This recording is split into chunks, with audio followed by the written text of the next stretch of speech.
Good evening, student. Good evening, ma'am. Good evening, ma'am. Good evening.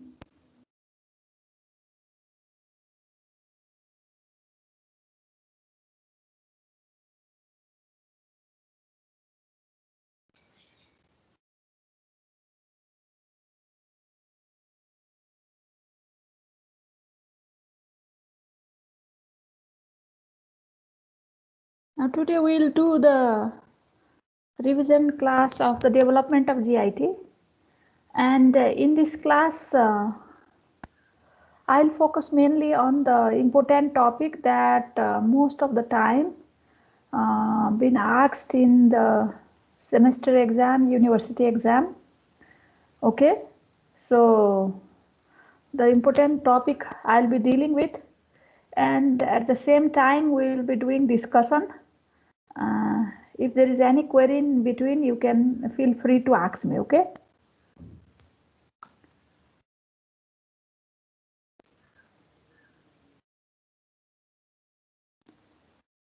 So first, I'm directly entering into the development of the tongue.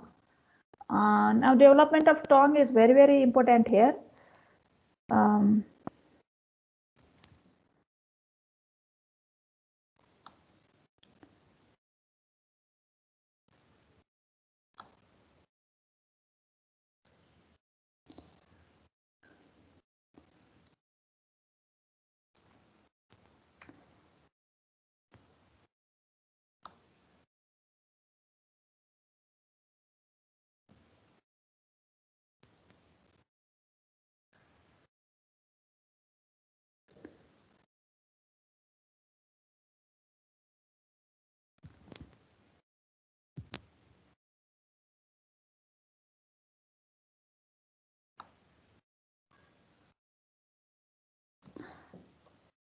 Shreya Pokhrel, are you there, Shreya?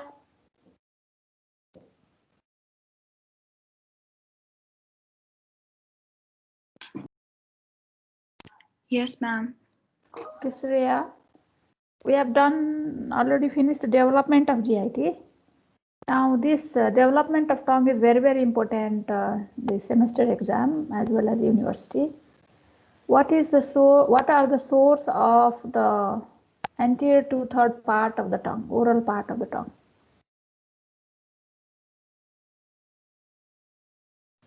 Here you can see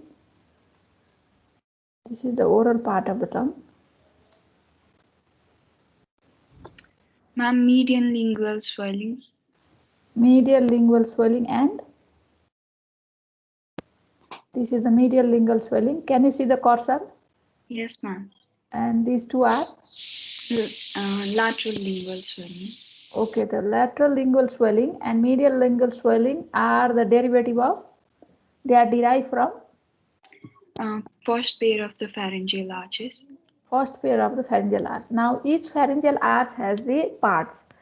The outermost layer, this you see, is ectoderm. This middle layer is known as mesoderm. The innermost layer is known as the endoderm. Which part proliferate to give rise to the swelling, which give rise to the anterior to third part of the tongue?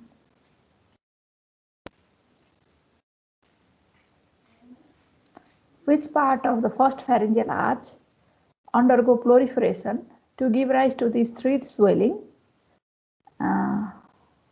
which later on forms the anterior to third part of the tongue? Ventromedial part. Ventromedial part of? First pharyngeal arch. You said first pharyngeal arch, that is right. But first pharyngeal arch has several components. The outermost covering is ectoderm, middle one is mesoderm, and the innermost one is known as endoderm. Now tell me, among these three parts, which part proliferate to give rise to three swellings? Mesenchyme. Mesenchyme. And mesenchyme is derived from?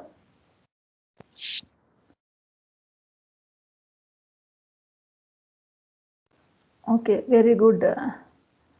I will you're a little confused now. Next person. Those who will be leaving the class will not get attendance. Okay, this is a revision class. Let us discuss. Okay, like we used to do in dissection class. Pratima Lamichhane, are you there, Pratima?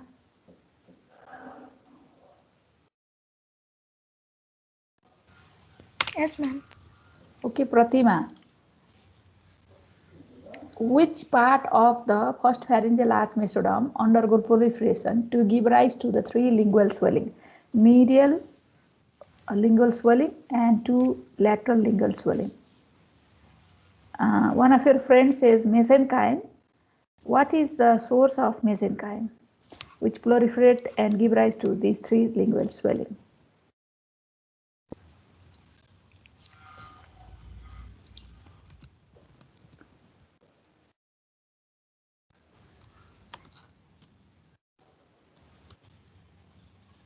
Confused? Yes, ma'am.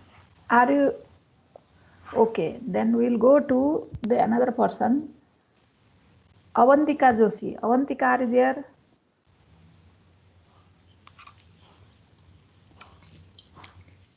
No? Yes, ma'am.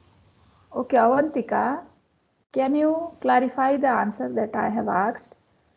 Which part of the first pharyngeal mesoderm, first pharyngeal arch, undergo proliferation to give rise to the three lingual swelling, two lateral and one medial lingual swelling, which give rise to the anterior two-third part of the tongue?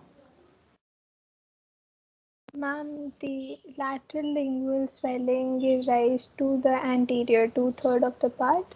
You are right. Lateral lingual as well as the medial lingual swelling, all three participate to form the anterior two-third part of the tongue in front of sulcus terminals. You are right. What am I asking is, these three swelling are derived from the first pharyngeal arch mesoderm. Yes or no? Yes, ma'am. Yes. Then now I am saying it clearly. Please listen. First pharyngeal arch has three components: ectoderm, the middle one mesoderm, the inner one endoderm. Now tell me, among these three components, which component undergo proliferation to give rise to these three lingual swelling? Ma'am, mesoderm. Mesoderm. Now this mesoderm will forms the mesenchyme, and this mesenchyme undergo proliferation and give rise to the what is known as the three lingual swelling. Yes. Okay. Now this part is very important in the development of GIT, which most of the time we ask development of tongue. So there the tongue, the ventral two-third part of the tongue, which is known as the oral part, is derived from three lingual swelling. Here you can see two lateral lingual swelling and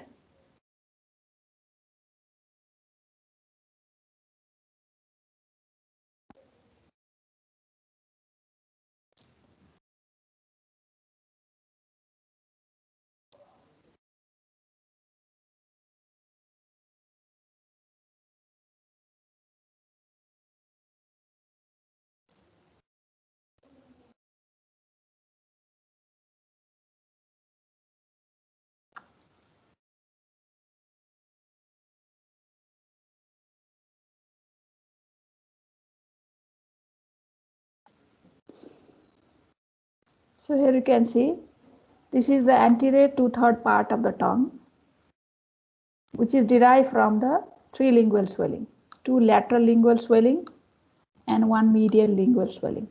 The two lateral lingual swelling and one medial lingual swelling is derived from the proliferation of the mesenchyme of first pharyngeal arch mesoderm. Okay, and the posterior part, the pharyngeal part of the tongue, is derived from the hypobranchial eminence, anterior part of hypobranchial eminence. The pharyngeal part, here you can see there is a presence of this copula also. This is copula. Copula is derived from the proliferation of mesenchyme of second pharyngeal arch mesoderm, and this hypobranchial eminence, is derived from the proliferation of the third and fourth pharyngeal arch mesoderm. So up to here is the hypobranchial eminence. And what happens is the copula is overgrown by this hypobranchial eminence, so it disappears. So the posterior part of the tongue, that is the behind the sulcus terminalis, is developed from the rostral part of the hypobranchial eminence. And the line of the fusion of the anterior 2/3 and the posterior part of the tongue, pharyngeal part of the tongue, is by this V-shaped sulcus known as sulcus terminalis. Okay, so this is the source of development of the tongue, very, very important. And this diagram is also very important in the SAQ.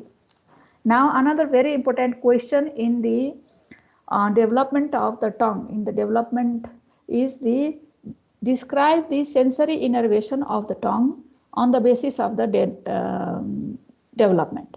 As I have already described, here you can see anterior 2/3 part of the tongue that is derived from the two lingual swelling, lateral lingual swelling and a small one to medial lingual swelling, and the mesenchyme, and this blue color that you see, this is the innermost, in each pharyngeal arch has innermost endoderm, middle one mesoderm, and outermost ectoderm.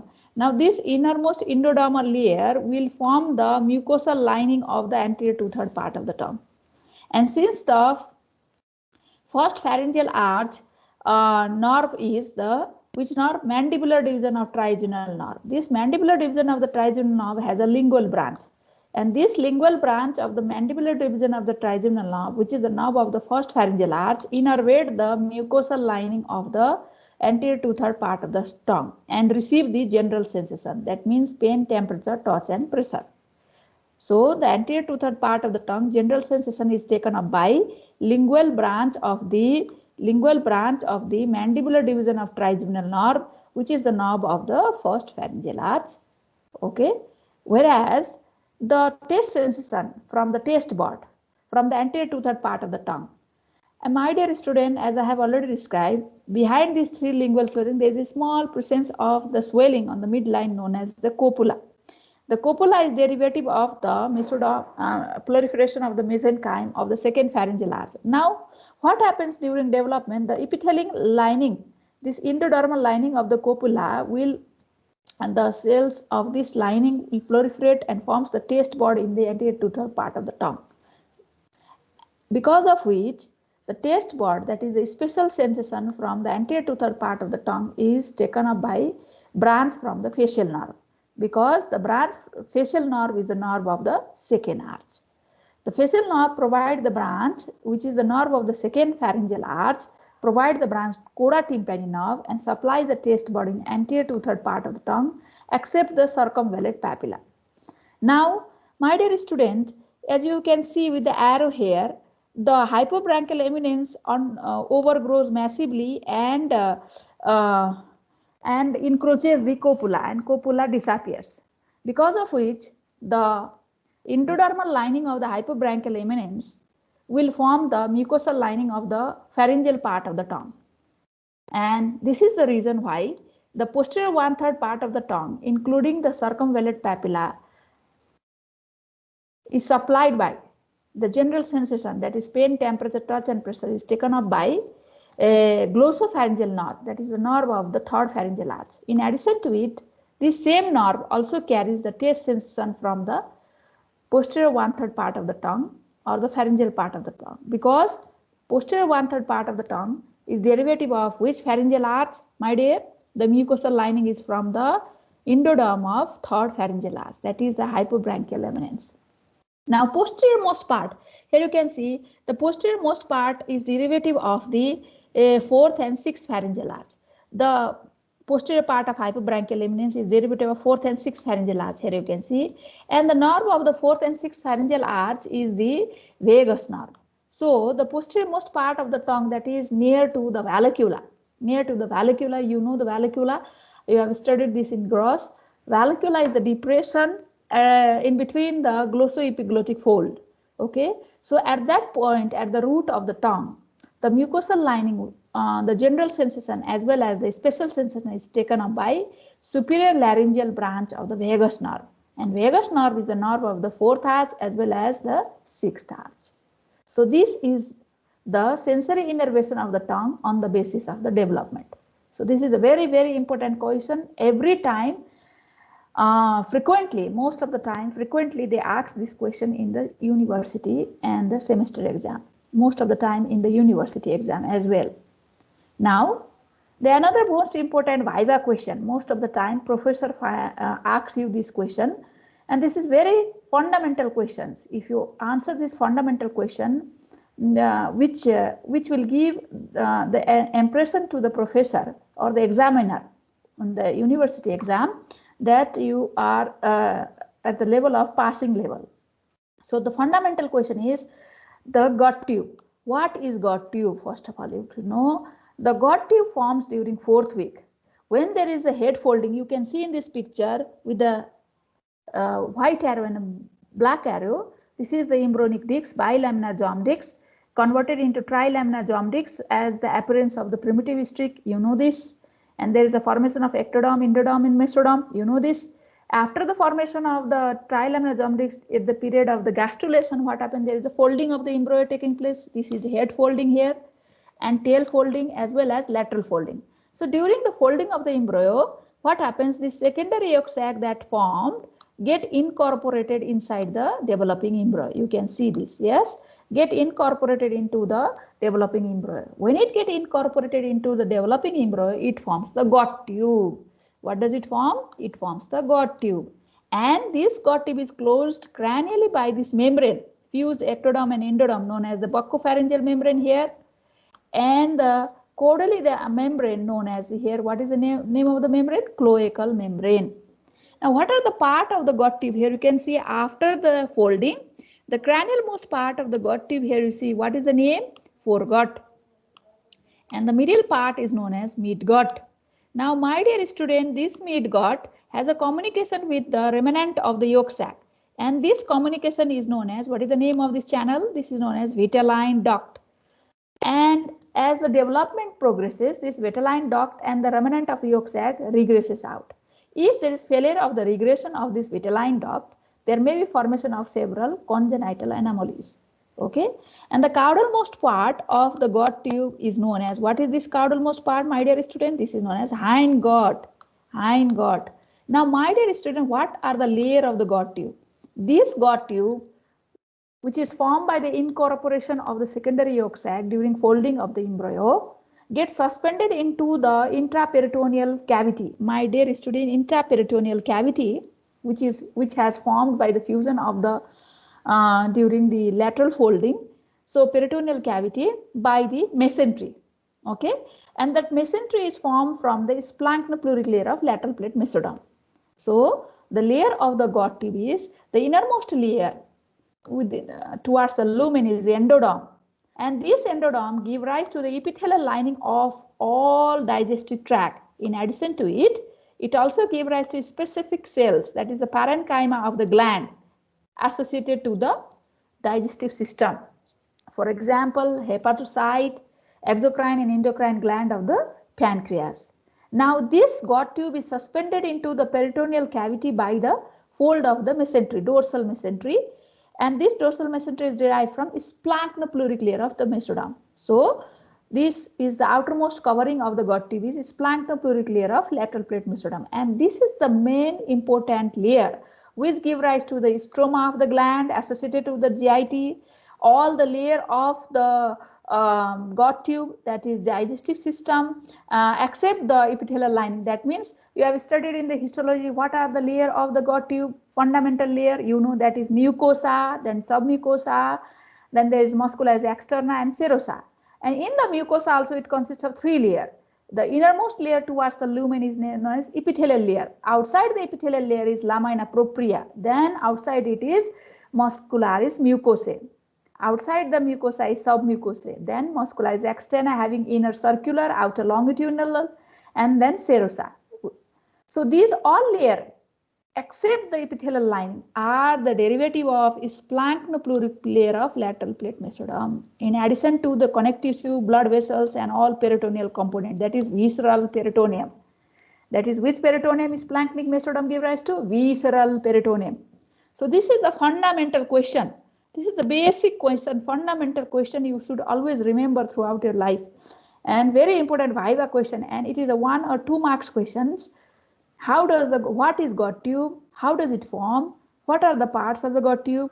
What are the layers of the gut tube? And what are the derivatives of the gut tube? Okay, this is the fundamental question you should always remember. If you can answer this question, that means you are able to pass the second MBBS exam. In the case of the which topic, gastrointestinal system, GIT. Now another very important and very tricky for the student to understand is midgut loop. So I am only focusing on the important point, which is very important, and I think my student find difficulty. If there is, in addition to it, if there is another part, you can write to me and we will discuss and we will take another topic as well. But now here the midgut is, this is the part, the cranial most part of the gut tube. This is foregut. Now this middle part of the gut tube, what is this part known as? Midgut. Midgut. Now the midgut is suspended into the peritoneal cavity from the dorsal abdominal wall or the posterior abdominal wall by the mesentery, and it undergo rapid elongation. It forms the U-shaped loop, my dear student. Here you can see U-shaped loop, which have, this is which limb, my dear? This is the cephalic limb. This is which limb, my dear? This is the caudal limb. And this loop is also known as the primary intestinal loop or midgut loop. And at the apex of the loop, it has still the communication with the remnant of the yolk sac via the channel. What is the name of the channel? Tube vitelline duct. It regresses, it disappears, if persists. There are several anomalies. Okay, so now this loop has an axis. What is the axis? Is formed by the blood vessels. Which artery form the axis of this loop? Superior mesenteric artery. And this loop, what are the parts of the loop? Cephalic limb, caudal limb. Now the derivative is very fundamental question. The derivative of the cephalic limb is, it gives rise to distal part of the duodenum. That means below the opening of the mesoduodenal papilla. That means second part, third part and fourth part. Then jejunum and ileum, part of the ileum, not whole ileum.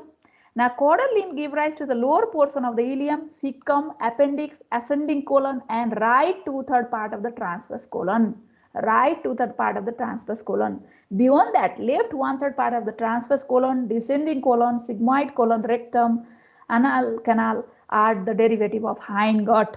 So you should know what is midgut, what are the part of the midgut loop, what is the axis of the midgut loop, what are the derivative of the cephalic limb and caudal limb. Now the another very tricky for the students I find is the herniation, physiological herniation and midgut loop rotation.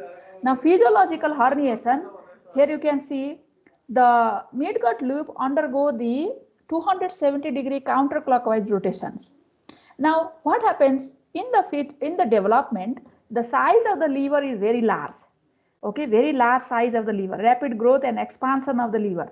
And the abdominal cavity is very small to accommodate the rapid elongation and rotation of the midgut loop. So what happens? This rotating midgut loop protrude outward into this amniotic cavity through this umbilicus. Okay, and this sort of the herniation is known as physiological herniation. Physiological herniation, and this takes place in the 6th week of intrauterine life, and this will return back to the abdominal cavity in 10th week. What is the reason? At the period of the 10th week onwards, there is a regression of the mesonephric duct. My dear student, there is not only development of the GIT taking place. After development of GIT, there will development of urinary. This is not happening. All the system are development taking place at the same time, simultaneously. Okay, so when there is a development of GIT, at the same time there is a differentiation of the intermediate mesoderm to give rise to urinary system. So at this period, 10th week onwards, there is a regression of the mesonephric kidney. At the same time, there is a reduced growth of the liver, and because of which there will be the more space in the abdominal cavity, and such that this herniated loop return back to the abdominal cavity, peritoneal cavity of the developing embryo, developing fetus, and that is known as physiological herniation. It return back in 10th week. Now here is the tricky question. If it failed to return back during this period, and it may yield into the very important anomaly for the exam point of view, that is known as omphalocele. What is that? Omphalocele. Now another very important, I think students find difficulty, is the rotation of the midgut loop. Please see carefully in the picture.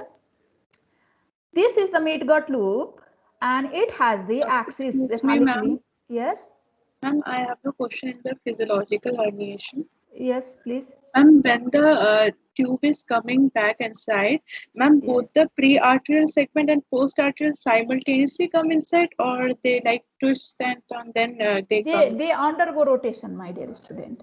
What happened during 6th week? It is only undergoing the 90-degree of rotation, okay, and it undergo herniation because there is less space.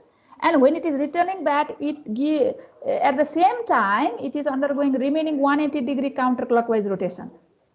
Both the pre-arterial and post-arterial segment, caudal limb and cephalic limb and caudal limb is undergoing remaining 180-degree counterclockwise rotation when it is returning back.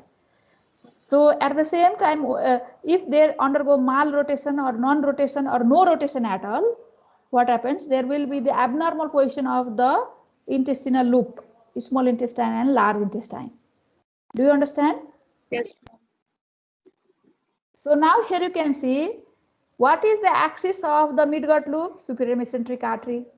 Superior mesenteric artery has axis, this is the axis and this is the cephalic limb and this is the caudal limb. Now what happened, my dear student? At the period of 6th week of intrauterine life, the cephalic, this midgut loop undergo 90-degree counterclockwise, anti-clockwise rotation. Then what happened? The cephalic limb, when it undergo 90-degree counterclockwise rotation, you can easily imagine the cephalic limb will go to which side? If it undergo anti-clockwise rotation, right side or left side? It goes towards the right side, and the caudal limb will go towards the left side. Okay. So the loop is placed horizontally. Loop is placed horizontally, and it finds less space in the abdominal cavity. It protrudes through the umbilicus to the amniotic cavity, known as herniation. Now, when it is returning back during 10th week, it undergoes remaining 180-degree counterclockwise rotation. Then you can easily say in the 90-degree, cephalic limb is on the right side, caudal limb is on the left side. Now, another 90-degree, what will be there? You can easily say the cephalic limb, which is on the right side, will go down, and the caudal limb, which is on the left side, will go up. Yes or no? Please answer this. Otherwise, I'll again repeat. Are you, all of you, please? Are you there? Yes, ma'am. Yes, ma'am. So, now how many degree rotation left? 90. 180. Now again another 90-degree counterclockwise rotation. Now tell me, my dear student, again the loop is on the horizontal position. The cephalic limb, which is lying on caudal side, will go to which side now? Left side. Right side. Left side. Very good. And the caudal limb, which is cranially placed, will go to the Right side. very good. Now how many degree left? Another 90-degree. Yes or no? Yes. Yes, ma'am. So in this case, the cephalic limb will come cranially and slightly towards the right side, and caudal limb will go towards caudally slightly towards the which side? Left side. Which side? Left side. Such that here you can see, such that the cephalic limb, the junction of the cranial and caudal limb, which later give rise to the sickle board, will lie just below the liver.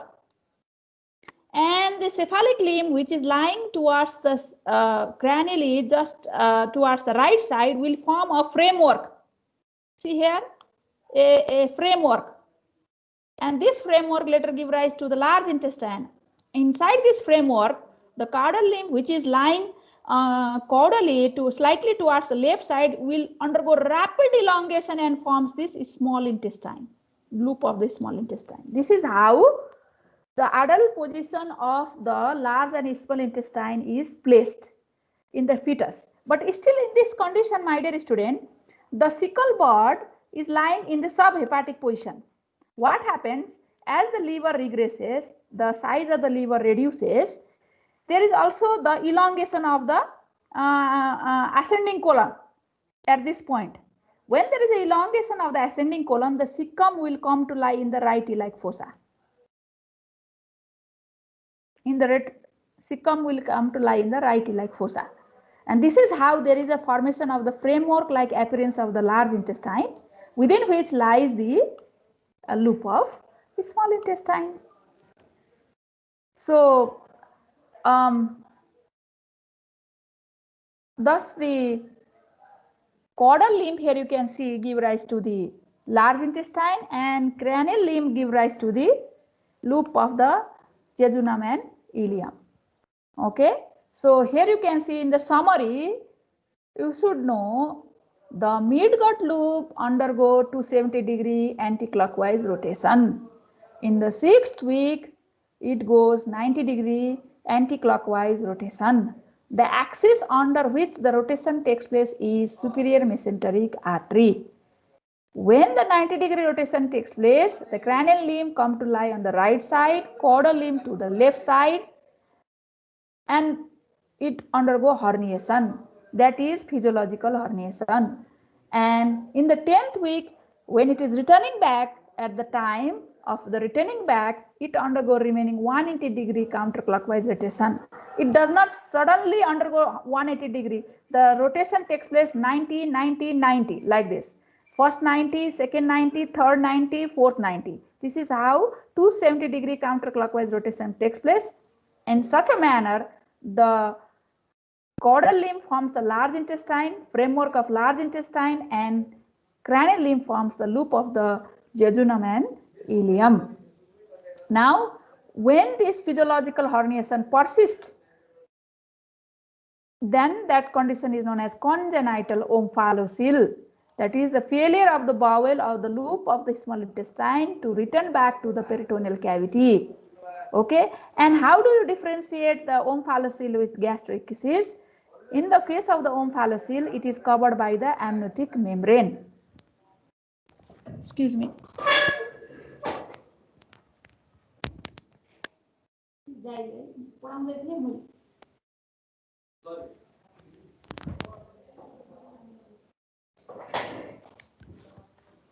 Okay, there was little disturbance. Are you confident with the congenital omphalocele? This is very important, always asked in PBQ. We may give you a case scenario of the congenital anomaly associated with the GIT. That is most of the time in the university and semester, omphalocele PBQ comes. And you should answer the embryological basis. Are you able to, is it clear? Are you able to understand? Am I need to clear again omphalocele and midgut loop rotation? My dear student, please answer this. I wish you were in front of me. I would have asked. If you are not focusing, then I would have tell you, but please answer so that I get inspired, okay? Yes, ma'am. Are you able to understand the midgut loop rotation? Can you write down short notes on physiological herniation, midgut loop, parts, derivative, midgut loop rotation? Yes, ma'am. And Yes, omphalocele in 3 or 4 marks question. And in the exam, you need to draw this diagram. Okay, this diagram is easy. So this you draw this diagram for the SAQ if we ask in SAQ. The another very important anomaly that is the gastroectasis. It is a congenital defect in the anterior wall of abdomen. My dear student, I have said you that the gut tube gets suspended into the peritoneal cavity by splanchno pleuric layer of lateral plate mesoderm. And this lateral plate mesoderm divide into the 2 layers by the appearance of the intraembryonic cavity. The layer which forms the wall of our body, thoracic wall, abdominal wall, is known as somatopleuric layer. The layer which encloses the viscera or the gut tube is known as splanchno-pleuric layer. So the somatopleuric layer will come forward and fuse on the midline and forms our thoracic wall and anterior wall of abdomen.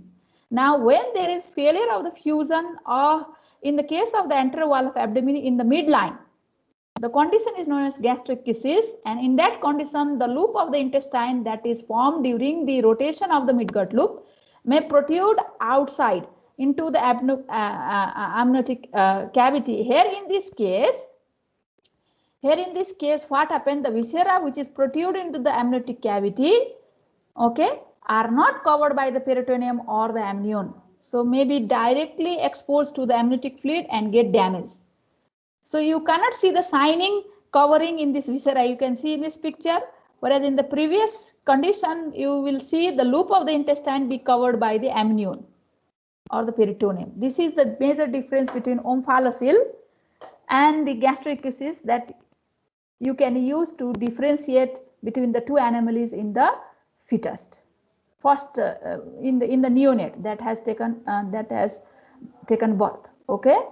The another very important anomaly is, if you remember, in the development of GIT, and just now also I told you, the GOT tube is formed by the incorporation of the secondary yolk sac during folding of the embryo. But there was a connection between remnant of the yolk sac. The connection is known as vitelline duct. Now I told you that it regresses and disappears, but it failed to regress and disappear. The anomaly is known as the vitelline duct anomalies, and it mostly occur in 2 to 4% of people. It is a persistent vitelline duct, and there are two categories. If the proximal and the distal part regresses and only the middle part persists, that is known as vitelline cyst. If throughout the length it persists, that is known as vitelline fistula. In this case, the intestinal content may accumulate into the umbilicus. And in some of the cases, what happened, the proximal, this part regresses, forms the vitelline ligament, and only the part towards the small intestine persists, and that is known as Mockels diverticulum. What is that? Mockels diverticulum or sinus. Mockels diverticulum or sinus. And this Mockels diverticulum lies in the antimesenteric border of ileum. Okay. So, in the case of the antimesenteric border, we may ask, identify the pinned part of the viscera, that is antimesenteric border. Name one congenital anomaly associated with it. What is the name of the congenital anomaly? You have to say Mockels diverticulum. Then another one is vitelline cyst. Another one is vitelline fistula. Okay.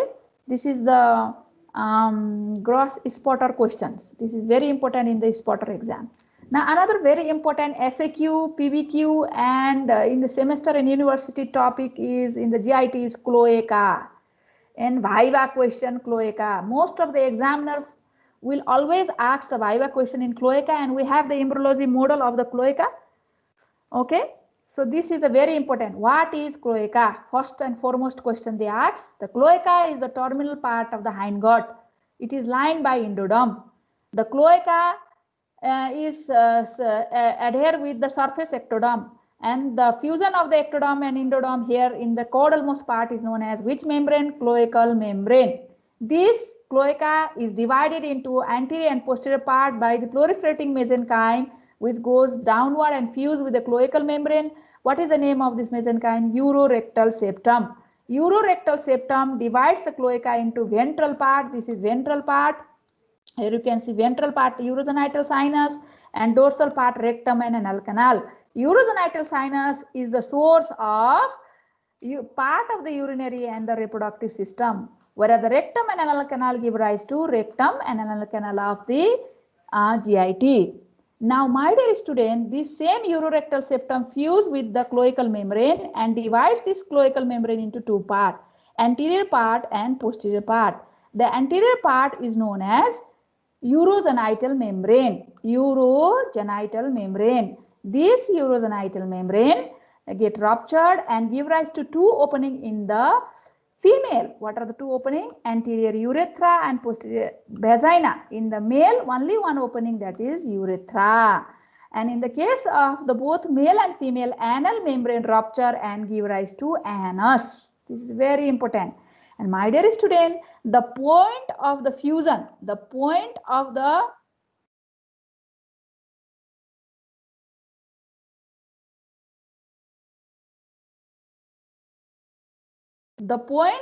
fusion of urorectal septum with the cloaca here, this point, very, very important spotter question, is known as perineal body. So in the sagittal section of the male and female perineum, we may ask, identify the pin part of the prosected model, that is perineal body, mention the source of development. What you have to write down in 3 marks question, which you can get easily, that is, it is formed by the area of fusion of urorectal septum with which membrane? Cloacal membrane. This is very, very important. This is very important. SAQ always asked, every time asked. In the, if we do not ask in SAQ or PBQ, definitely there will be in the spotter exam or the Viva. So this is the most important topic in development of GIT. The another important is anal canal. In the anal canal, I have made it short. Now here you can see there are 3 parts of the anal canal. First part, this is the pectinate part, this is the middle part, and this is the caudal part, distal part. Now superior 2/3, this is the superior 2/3 part up to the above the pectinate line. Okay, sorry, here is the pectinate line. This is the superior 2/3 part. This is the pectinate line. You know the pectinate line is the free margin of the anal valve, you know, gross. So above the pectinate line, it is derived by the hindgut. You can see with the yellow color, hindgut. Below the pectinate line, you can see this is blue color. This is derived from proctodium. Proctodium is formed. What happens during development? Around the anal membrane, there occur the proliferation of the mesenchyme, and at the same time, it forms the proctodium. And what happens? The ectodermal layer of the anal membrane undergo proliferation and invade inside up to the pectinate line, and there occur the recanalization and forms the anal canal below the pectinate line. So the below the pectinate line, the source of development of anal canal is proctodium, that is ectodermal. Above the pectinate line is hindgut, that is endodermal, very important. So the epithelial lining of the anal canal above the pectinate line is endodermal derivative. Below the pectinate line, it is ectodermal derivative. Okay, so here you can see epithelial lining at or below the pectinate line, ectodermal, that is pectinate line to Hilton line, non-keratinized stratified squamous. Below the Hilton line is keratinized stratified squamous. And the remaining layer, you can see in the pink color, this is splanchnopluric layer of which plate mesoderm? Lateral plate mesoderm. Lateral plate mesoderm. Okay, so in the summary, my dear students, the derivative of the gut tube, foregut. What are the derivative of foregut? Primordial pharynx and its derivative, part of the respiratory system. Which part? Lower respiratory part, esophagus and stomach, duodenum up to the opening of the mesoduodenal papilla, that is common bile duct. It also gives rise to the gland associated with the GIT, that is liver, biliary apparatus, that is hepatic duct, gallbladder, bile duct, and very important gland, exocrine as well as endocrine gland. What is this gland? Pancreas. This point you should always remember. Derivative of foregut is the fundamental question. Everybody from roll number 1 to 101, everybody should remember this. Okay, then another summary is the derivative of midgut. My dear student, here I forgot to say, all this derivative of the foregut, the artery of the foregut is ciliate trunk, which is the artery of the foregut. So all this derivative, most of them, that is the duodenum, esophagus, stomach, liver, biliary apparatus, pancreas, all are data supplied by branches from ciliate trunk, except the primordial pharynx and its derivative, lower respiratory system. These are supplied by their own arterial supply that we have taught you in the first semester in the development of the respiratory system.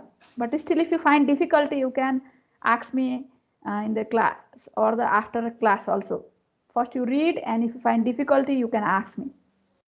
Then the artery of the midgut here, the artery of the midgut is superior mesenteric artery. So all the derivative of midgut is supplied by the superior mesenteric artery and its branches. So it is also known as midgut artery. So what are the derivative of the midgut loop? Small intestine, that is the duodenum distal to the opening of bile duct. Large intestine, which part of large intestine, my dear student? Cecum, appendix, ascending colon, and right 2/3 part of transverse colon. Now The hindgut. The hindgut give rise to the which part of GIT? Left 1/3 part of transverse colon, descending colon, sigmoid colon, rectum, and superior part of the anal canal, not the lower 1/3. The lower 1/3 part of the anal canal is derived from proctodium, ectoderm. Proctodium, ectoderm. In addition to the part of GIT, the hindgut, because the hindgut, the distalmost part of the hindgut is known as cloaca. Cloaca is divided into two parts: urogenital system, urogenital sinus, and rectum anal canal. Urogenital sinus will give rise to the part of urinary system. That means epithelial lining of the urinary bladder and most of the urethra. And in some portion of the reproductive system is also, especially the male reproductive system, is also derived from the urogenital sinus, especially pelvic part of urogenital sinus, which give rise to the epithelial lining of the prostate also. So you have studied that in reproductive system. So these are the derivative of the gut tube. Okay. This is the very important. I have summarized as much as I can. Then another very important here, it is congenital anomalies. The foregut anomalies are associated with the tongue. What are the foregut anomalies associated with the tongue? You have studied cyst of the tongue. Microglossia means small tongue. Macroglossia means large tongue. Ankyloglossia means very small frenulum linguae. If there is failure of fusion of the two lingual swelling, bifid tongue. And what happened, my dear student, in the development of the esophagus stomach? The epithelium proliferates. Then there is a obliteration followed by recanalization. If there is failure of recanalization, there will be formation of atresia or stenosis. So that is esophagus atresia. And my dear student, in the foregut, the ventral wall of the foregut give rise to a outpocketing known as respiratory diverticulum. The respiratory diverticulum and the posterior part of foregut get separated by the tracheoesophageal septum.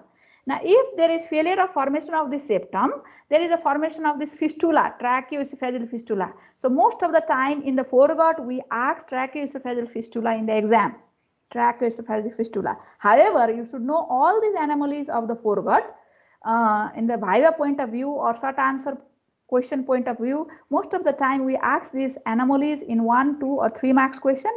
And among these anomalies of foregut anomalies, we ask tracheoesophageal fistula in the PVQ also. Now midgut anomalies, there are several midgut anomalies. They are omphalocele, cecal diverticulum, gastric cyst, umbilical hernia, vitelline fistula, vitelline cyst, retrocecal hernia, malrotation, non-rotation of the midgut loop, and this stenosis and atresia is same because this is failure of the recanalization, duplication also failure of recanalization. Okay, so these all are midgut anomalies. Among these, the most important anomaly for exam, I am focusing now because you are near to the 3rd semester exam. So I am focusing on the exam point of view. Most of the time we ask. Viva point of view, you should read all these things. MCQ point of view, you should read all these things. SAQ, PVQ point of view, we mostly ask omphalocele, gastric cyst, umbilical hernia, and vitelline abnormalities. In the hindgut anomalies, we ask congenital megacolon, lower anomalies of anorectal and high anomalies of anorectal region. Among these all anomalies of the gut tube, the most important anomaly for this semester as well as university are tracheoesophageal fistula, omphalocele, gastric cyst, umbilical hernia, vitelline fistula, and vitelline cyst. Is it clear, all of you? Am I clear? So I have focused this revision class on the basis of exam point of semester exam point of view and university exam point of view. Okay, and but please read all the part, and if you find any queries, please ask me. Am I clear, all of you? Am I clear? Yes, ma'am. Yes. Yes, ma'am. Not clear? Are you confident with the development of tongue? Can you write down short notes, tongue? Everybody Yes. answer the question, not only 1 or 2. Please, Yes, please, student. Yes. Can you write down Yes, short ma'am. notes on the innervation of the tongue on the basis of development with the well-level diagram? Yes. Can you write down short notes on the midgut loop rotation and associated anomalies? No? Yes, ma'am. No or yes? Only one student Yes, say yes. ma'am. So Yes, ma'am. remaining student do not understand. Yes. Okay. Then can you write down short note on omphalocele, gastric kisses, vitelline abnormalities, umbilical hernia? I have not mentioned today. You read this and tracheoesophageal fistula. These are the very important anomalies which can come in PBQ. Clear? Am I Yes, ma'am. clear? Yes, ma'am. Yes, ma'am.